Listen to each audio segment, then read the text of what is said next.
আসসালামু আলাইকুম দর্শক বন্ধুরা, দেশ এবং প্রবাস থেকে এই মুহূর্তে যারা আমার ভিডিওটি দেখছেন সবাইকে স্বাগতম।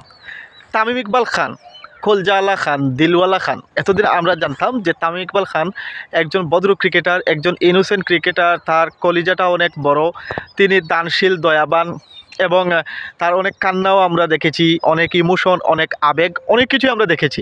এতদিন পর্যন্ত আমরা যেটা দেখেছিলাম সেটা ছিল তার আবেগ বা পজিটিভ ছিল। কিন্তু বর্তমান সময়ে, সাম্প্রতিক সময়ে তামিম ইকবাল খান আমাদেরকে যেটা দেখাচ্ছেন সেটা আসলে কোনোভাবেই কাম্য নয়। এবং এই তামিম ইকবাল যে এতটুকু করতে পারেন বা এইরকম ওয়ার্ড ইউজ করতে পারেন, ভাষা ইউজ করতে পারেন, সেটা কিন্তু আমরা বাংলাদেশের ক্রিকেট দর্শকরা আসলে প্রথম দেখছি।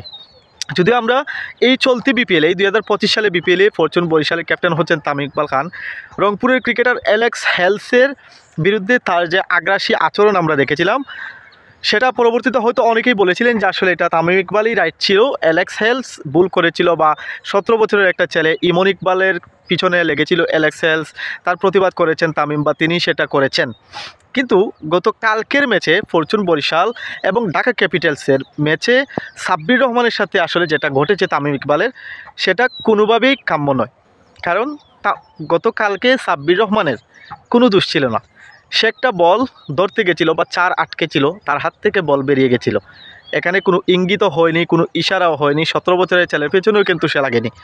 তারপরও তাকে ডেকে যেটা বলেছে তামিম ইকবাল খান যে সাব্বির আমার সাথে লাগতে এসো না, পিছনে কিন্তু হুন্দাই দিব বা হান্দাই দিব, এরকম একটা ওয়ার্ড তাদের চিটাগাঙ্গের ভাষায় আসলে ইউজ করেছেন।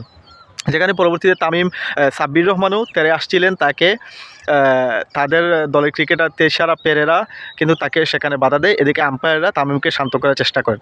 আসলে এই যে তামিমের আগ্রাসী মনোভাব, ইদানিং সময়ে তামিম ইকবালের মধ্যে অনেক পরিবর্তন দেখা যাচ্ছে, আগ্রাসী মনোভাব দেখা যাচ্ছে।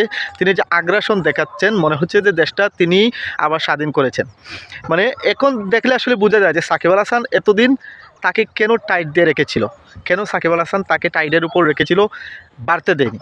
কারণ সাকিব আল হাসান হয়তো বুঝতে পেরেছিল, যেহেতু একসময় তারা দুজন ঘনিষ্ঠ বন্ধু ছিল, আর যখন দুজন মানুষ বন্ধুত্ব হয় তখন তাদের মধ্যে অনেক bad record, good record, bad side, good side সব কিছুই জানা থাকে।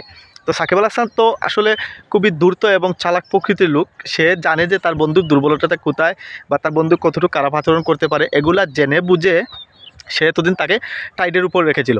যদিও সরকার পতনের পর বাংলাদেশের অনেক কিছুই পরিবর্তন হয়েছে, অনেক প্লট পরিবর্তন হয়েছে, সেখানে আমরা তামিম ইকবালেরও পরিবর্তন লক্ষ্য করেছি।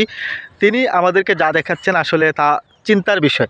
একজন তামিম ইকবালের কাছে তার ভক্ত সমর্থক বা বাংলাদেশের সাধারণ দর্শকরা আসলে এরকমটা আশা করেন। আমরা দেখেছি যে সিনিয়র জুনিয়রদের সাথে তামিম ইকবালের কীরকম ব্যবহার, কিন্তু বর্তমানে জুনিয়রদের সাথে এইরকম ব্যবহার আসলে কোনোভাবেই কাম্য নয়।